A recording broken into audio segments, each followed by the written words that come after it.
କାଲି ମୋ ଜନ୍ମଦିନ। ତୋର କ'ଣ ଜନ୍ମଦିନର ତାରିଖ ମନେ ନାହିଁ? ମୁଁ ଛୋଟ ପିଲାରୁ ଜାଣିନି କି ବି ଏବେ ବି ଜାଣିନି କି ତୁ ମୋତେ ଆସିକି ସେ କ୍ଷୀରି ପୁରୀ ଖୁଆଉ ଆଉ ଅଭିନନ୍ଦନ କର। ମା, ମୁଁ ଜାଣିଛି ତୁ ମୋ ପାଖକୁ ଆଉ ଫେରି ପାରିବୁନି। ତୁ ଯୋଉଠି ଥା ଭଲରେ ଥା। ଆଉ ମୁଁ ଜଗନ୍ନାଥଙ୍କ ପାଖରେ ପ୍ରାର୍ଥନା କରୁଛି ଯେ ତୁମକୁ ମୋର ନମସ୍କାର। ମୁଁ ତମ ଗେହ୍ଲା ପୁଅ ସନ୍। କାଲି ମୋ ଜନ୍ମଦିନ। ତୋର କ'ଣ ଜନ୍ମଦିନର ତାରିଖ ମନେ ନାହିଁ? ମୋ ସାଙ୍ଗସାଥି ଜନ୍ମଦିନକୁ ମୁଁ ଯାଏ। ତାଙ୍କ ମାଆ ମାନେ କ୍ଷୀରି ପୁରୀ ବିଭିନ୍ନ ପ୍ରକାର ଜିନିଷ କରିକି ଖୁଆନ୍ତି। ମୁଁ ଛୋଟ ପିଲାରୁ ଜାଣିନି କି ବି ଏବେ ବି ଜାଣିନି କି ତୁ ମୋତେ ଆସିକି ସେ କ୍ଷୀରି ପୁରୀ ଖୁଆଉ ଆଉ ଅଭିନନ୍ଦନ କରୁ।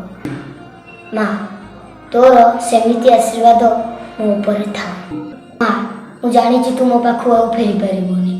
ତୁ ଯୋଉଠି ଥା ଭଲରେ ଥା। ଆଉ ମୁଁ ଜଗନ୍ନାଥଙ୍କ ପାଖରେ ପ୍ରାର୍ଥନା କରୁଛି ଯେ ତୁ ଯୋଉଠି ଥା ଭଲରେ ଥା। ମୋ ଉପରେ ଥାଉ। ତୋ ଆଶୀର୍ବାଦ ମୋ ଉପରେ ଥାଉ। ମା, ତୁ ମୋତେ ଜନ୍ମ ଦେଇଛୁ କିନ୍ତୁ ସେ ମାତୃତ୍ୱ କଥା ଆଉ ତୋର ମନେ ପଡ଼ୁନି। ଇତି ତୋର ଗେହ୍ଲା ପୁଅ ସନ୍।